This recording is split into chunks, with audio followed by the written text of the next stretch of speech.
আসসালামু আলাইকুম সবাইকে। আশা করি সবাই ভালো আছেন। একটা পরিসংখ্যানে দেখা গেছে সারা বিশ্বে যে পরিমাণ লোক ক্যান্সারে আক্রান্ত হয় এর ভেতরে সব থেকে বেশি আক্রান্ত হয় কৃষক। কৃষক বেশি ক্যান্সারে আক্রান্ত হওয়ার মূল কারণ হচ্ছে তারা নিরাপদভাবে ফসলে কীটনাশক স্প্রে করে না।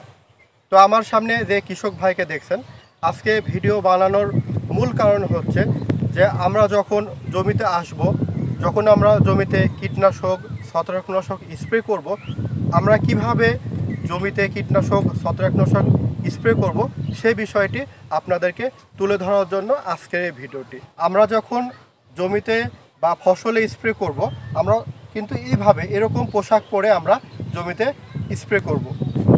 এখানে যে পোশাকটি পরা হয়েছে, এখানে একটি অ্যাপ্রন পরা হয়েছে, মাথায় টুপি দিবেন, চশমা পরবেন, মুখে মাস্ক পরবেন, পায়ে গামবুট পরবেন এবং হাতে গ্লাভস পরবেন।